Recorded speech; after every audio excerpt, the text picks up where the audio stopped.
At that dinner, my mother dropped the bombshell as if she were simply telling me the time. "We have 1 month to vacate. We already sold the house. You stay here." Just like that, direct, no detours. Nobody spoke. The only sound was my father's fork hitting his plate.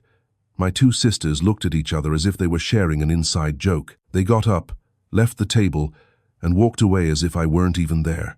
A couple of months later, my mother sent me a text. "Why are you still there?" It made me laugh. I laughed so hard. She had no idea who had bought the house. Well, let's go part by part. My name is Elowen. I'm 25 years old, and I work as a software engineer. It sounds interesting when I tell people, but the reality is that I spend my life sitting in front of a computer, fixing bugs that someone else left behind. That Tuesday night, I arrived home exhausted. My head felt heavy from so many hours glued to the screen, and all I wanted was to eat something and collapse into my bed. As soon as I walked in, I went to the bathroom to wash my hands. There was a scent in the air that took me back to when I was a child. Pot roast. My mother, Margaret, was good at making it. I have to admit, my mouth watered because I was truly hungry. I walked into the dining room and dropped into my usual chair. There was my father, Richard, with the same serious face he'd had his whole life, and also my sisters, Chloe, 20, the university student, and Skylar, 17, still in high school. I was just about to serve myself when my mother cleared her throat. It wasn't just any gesture. It was that gesture, the one she used when she wanted everyone to listen. She stood with a strange calmness, as if she were about to make an unimportant announcement. "I have something to say. It's for everyone," she said in a flat voice. "But especially for you, Elowen." I looked up. Something didn't add up. My father hadn't even taken a bite. He had his hands clasped on the table, as if he were waiting for the exact right moment.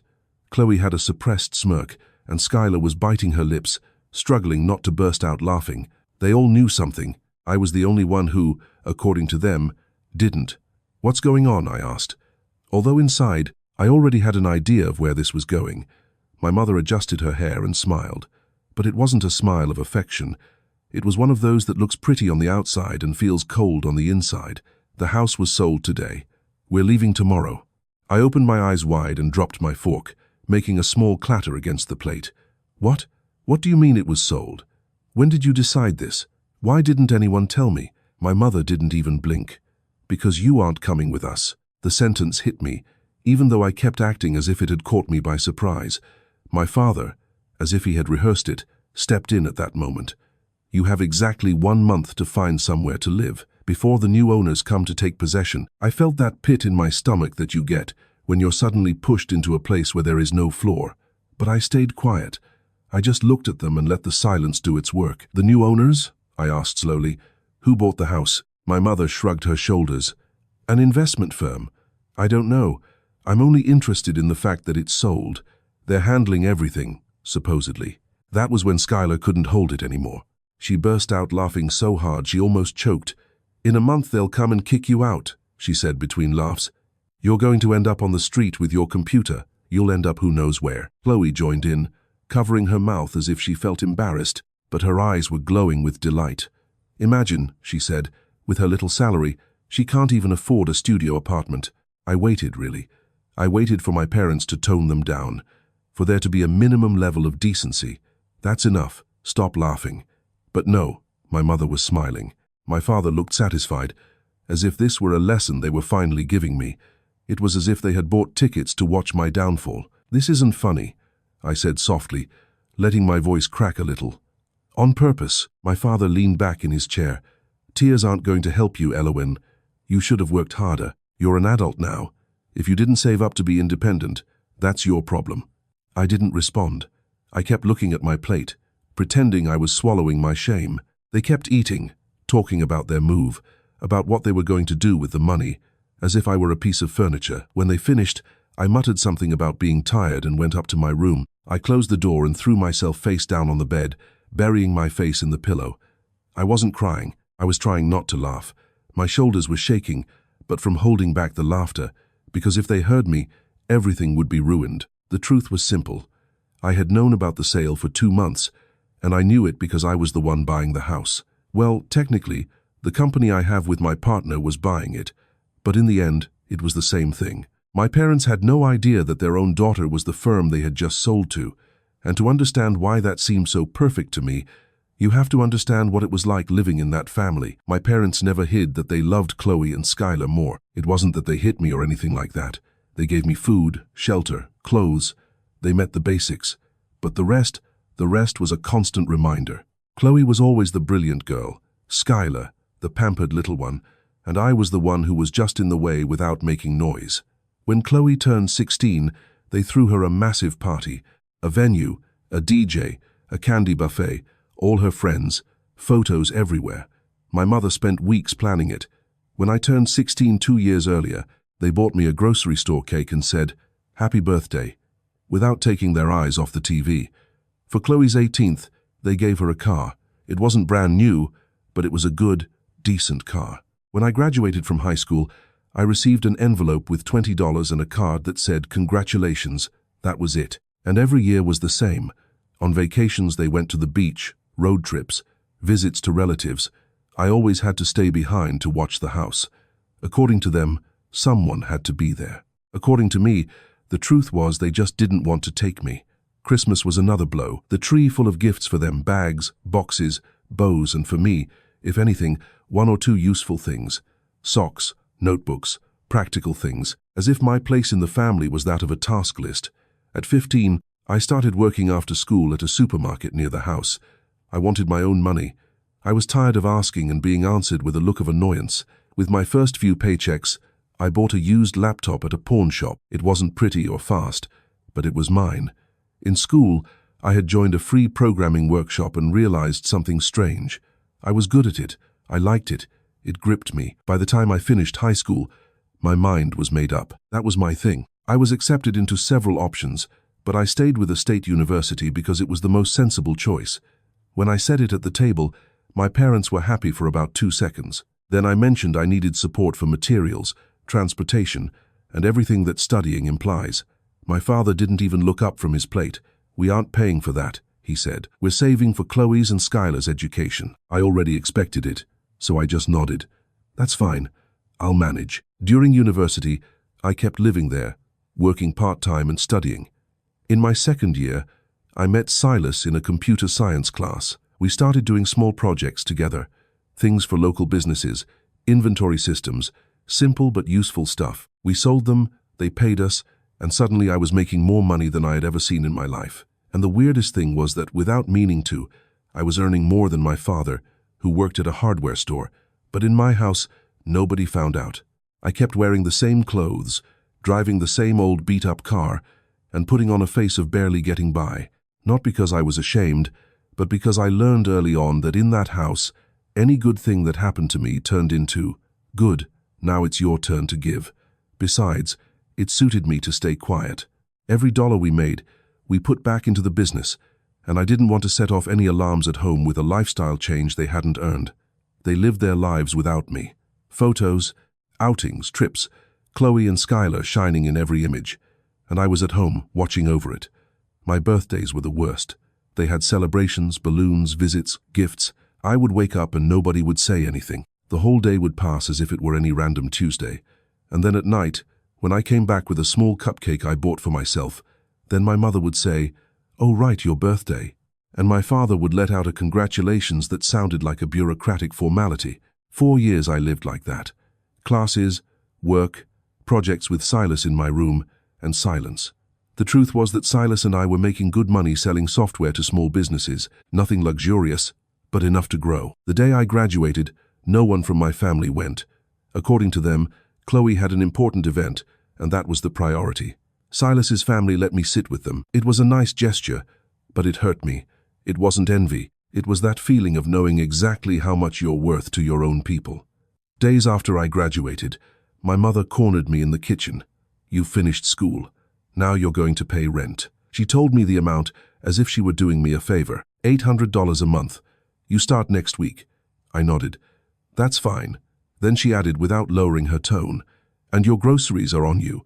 We don't support anyone for free here." "Sure," I replied. "Don't worry." What they didn't know was that in that last year, Silas and I had been building something big. With our savings, we started a development firm. We rented a tiny, horrible office with 2 desks and ugly lighting, but with decent internet, and that was the only thing we needed. Months of eating cheap, staying up late, putting every cent back into the business. From the outside, I was still the daughter who was barely making it, because I had the same car and the same quiet face. And then, when I was 24, everything moved. We developed a complex system to manage supply chains, much more advanced than anything we had done before. We were exhausted, full of doubts, afraid that no one would want it, until a large logistics company heard about the system through a recommendation. They tested it. They loved it and made us an offer to buy the rights. When Silas told me the figure, I thought he was playing a prank. $5 million, he said, looking at the screen with wide eyes. That's what they want to pay. I asked him to show me the email several times. I couldn't get it through my head. From eating cheap and counting coins, we suddenly had real money. Half and half, of course. But even so, and after that, word spread. New projects, contracts, proposals started looking for us. In a short time, I had over $3 million across accounts and investments. Not all of it was available at once, but the peace of mind was something else entirely. And where did I live?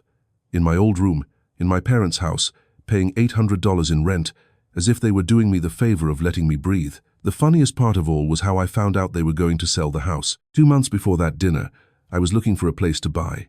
I was tired of living there. I wanted my own space. I was looking through online listings when a familiar post popped up. The house, my house, the house where I lived. My parents had put it up for sale without saying a single word to me. The listing had photos of everything: living room, kitchen, bedrooms including mine, with my things, my clothes, my books, as if I were just another piece of furniture that stayed in the photo. First I was hurt, then I was angry, and then an idea so perfect occurred to me that it gave me a sense of calm. I called Silas. I'm going to buy it, I told him. Through the company. They won't know it's me. There was silence on the other end.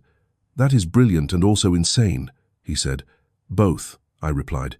I hired a real estate agent, and we had him negotiate in the name of the LLC. My parents thought it was just any buyer, an investment firm. They never imagined the signature at the closing was going to leave the house legally in their daughter's hands. The process took several weeks, and in all that time, they were planning their new life. Chloe was happy because they were moving closer to her university.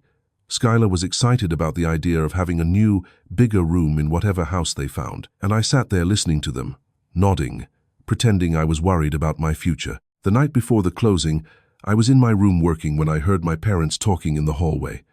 I almost feel bad not telling Elowen sooner, my mother said. She's going to be frozen. Let her deal with it, my father replied. Maybe that way she'll understand and finally do something with her life. I bit my pillow so I wouldn't laugh. If they only knew. The next morning, a loud noise woke me up. A truck outside. I looked out the window and saw the movers loading boxes, furniture, suitcases. My parents had packed everything except my things and the basics in the kitchen. I changed and went downstairs. My mother was in the nearly empty living room, marking things off a list. When she saw me, she put on that fake sweet smile. Well, Elowen, we're leaving. She stood in front of me as if she wanted the scene to be etched in my memory. You have a month before the new owners come. I suggest you start looking for a place today. I put on a worried face. I lowered my eyes, took a deep breath, and made it seem like my voice was trembling. Chloe passed by with a bag and couldn't resist. Good luck with your salary. Let's see if it gets you anything. Maybe you'll find a tiny room far away. Skylar let out a giggle. Or she can stay in her car, she said. Oh wait, that car barely starts sometimes. My father walked in and looked around. That's everything. Let's go. And just like that, without more, they left. I stood at the window watching them go. Not one turned around, not one hesitated. The movers finished, got into the truck, and left too. When it finally went silent, I took out my phone and called Silas. They're gone, I said when he answered. And now? He asked. Now you come over. Bring beer and pizza. Today we celebrate. An hour later, Silas arrived with a case of beer and 2 large pizzas. We sat on the floor of the empty living room eating straight from the box in the middle of the afternoon. I can't believe you did it, he said, shaking his head. Your parents sold the house, and they don't know they sold it to you. The best part, I told him, taking a sip, is that they think I'm going to be kicked out in a month. They still think I'm the one who's going to be homeless. Silas laughed. You're dangerous, he said, but smiling. Remind me never to get on your bad side. That same day, we planned the basics. What repairs to make, what to buy, what to throw away. I didn't want to change everything. I just wanted the house to feel like mine, not empty. The next day, I went to buy things without counting pennies. A large sofa, a television, a dining set, new appliances, even a high-end espresso machine. And then my real life began. Months passed. I worked with Silas. We did more projects. We grew. We hired 2 more developers. And we moved to a better office. And the most beautiful thing was the silence from my family. No criticism, no looks, no dinners where I was invisible. I could finally breathe. When my 26th birthday arrived, I decided to do something I had never done. Celebrate it for real. Not a massive party. Just Silas, his girlfriend, and some friends from work. We ordered way too much food. We played games. We laughed. It was the first birthday in years that felt like mine. My parents didn't call. My sisters didn't either. And honestly, I wasn't even surprised. A week later, my phone rang in the office. I saw my mother's name and almost didn't answer, but curiosity got the better of me. "Hello?" I said in a neutral voice. "Elowen, what is going on?" Her tone was hard, cutting. "Mrs. Gable spoke to me. The neighbor. She says you're still living in the house, that she saw you bringing in furniture, that your car is there every night." Mrs. Gable, of course, the woman who lived looking out her window, tallying other people's lives. I should have known she would tell them sooner or later. "Ah," I said like it was nothing. "Yeah, I'm still here." "What do you mean you're still there?" My mother raised her voice. "The new owners should have come a long time ago. I couldn't hold it anymore." The laughter escaped me. "Mom," I said between laughs, "I am the owner." There was a complete silence. "What? What are you saying? That the firm that bought it is mine? I bought this house. I bought it from you." Heavy breathing on the other end, as if her head was searching for an exit. "That's impossible," she finally snapped. "You don't have that kind of money. You're a programmer. You barely make enough to pay rent. I'm a programmer, yes, but I'm also the owner of a company, and I have money. A lot of it." Another pause. Then she exploded. "Are you telling me you let us sell you the house, that you let us believe you were going to be on the street? Why didn't you tell us you had money?" Every question came sharper, more desperate. I moved the phone away from my ear. "I didn't tell you because you left me," I answered calmly. "You sold the house without telling me, and you left as if I were an object. You made it clear I wasn't part of your family, so I don't owe you any explanations." "You can't do this to us," she said. "We're your family." "No," I replied. "Not anymore." There was a short, tense silence. "You decided that when you told me I wasn't going with you." I breathed, looking at my computer screen. "I have to get back to work now. Don't call me again." I hung up, and even so, I knew it wasn't going to end there.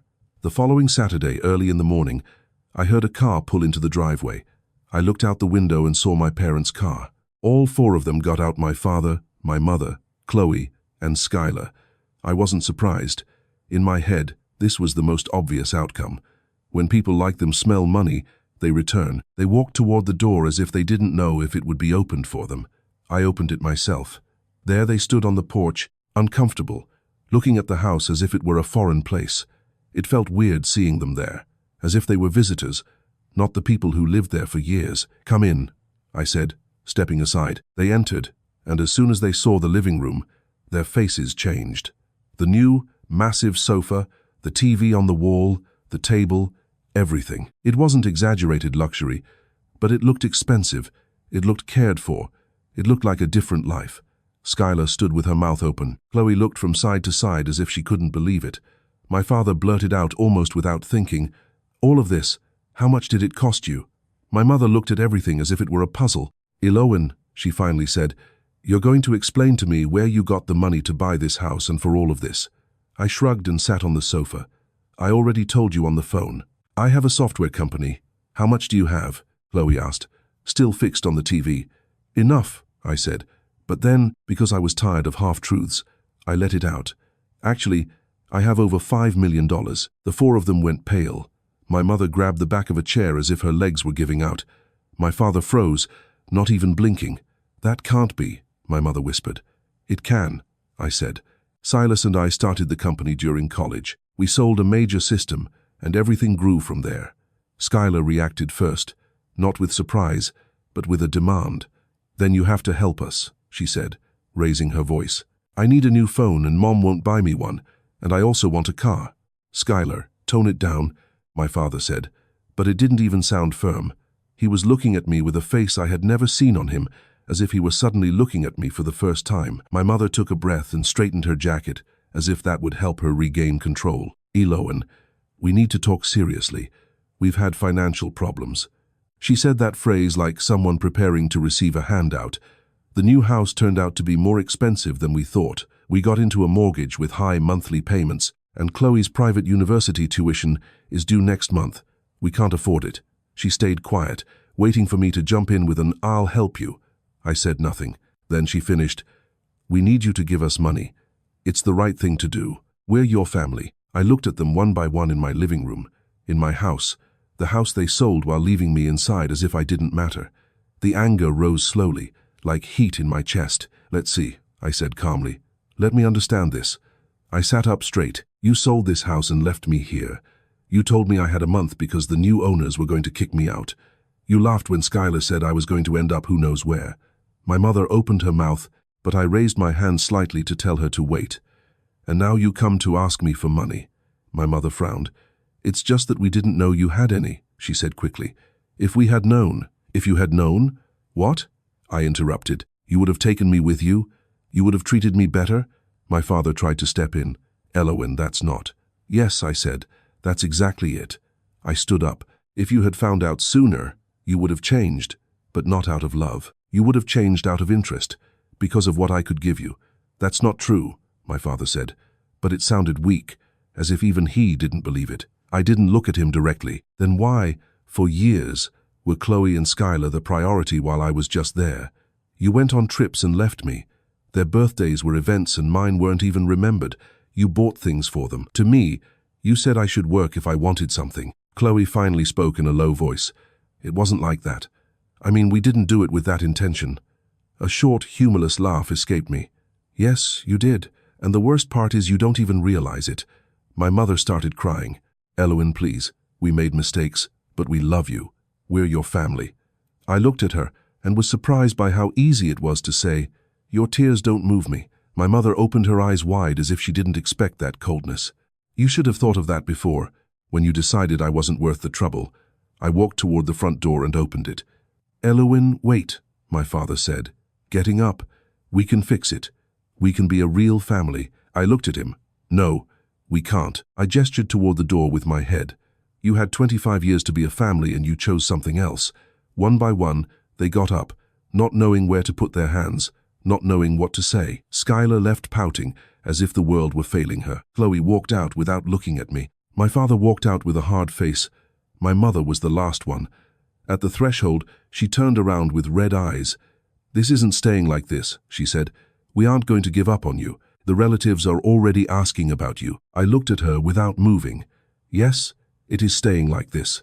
And I said it with an even voice, without shouting. "If you keep coming or insisting, I'm going to request a protection order, and I'm going to file a harassment complaint, and I'm going to call the police if you don't leave." I closed the door and turned the lock. The following days were a parade of calls and messages. My father left voicemails saying he was sorry. My mother wrote long texts about family.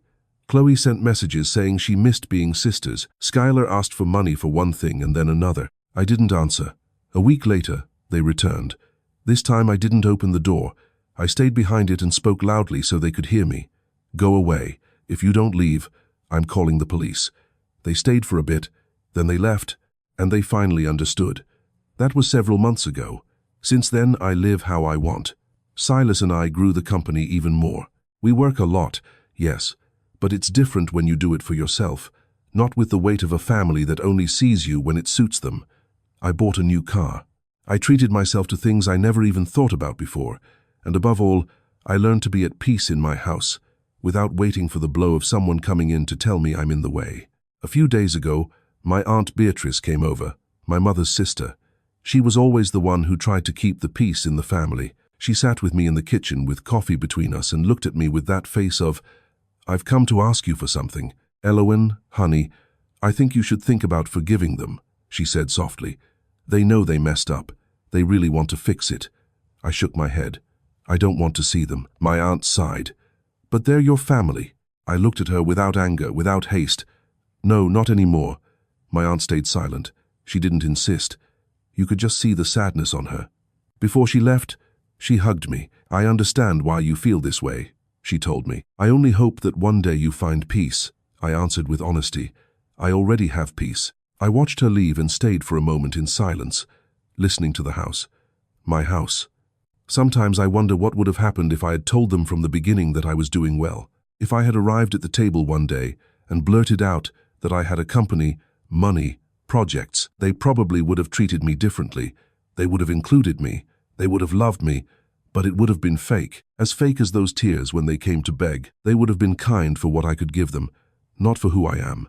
And that, in the end, is what made everything clear to me. Buying this house was the best thing I ever did, not only because I now have a place of my own, but because it showed me without a doubt who they were, and it also showed me who I am. Someone who was able to stand up without anyone reaching out a hand, someone who learned to set boundaries, and someone who no longer stays where they are, only wanted when it's convenient.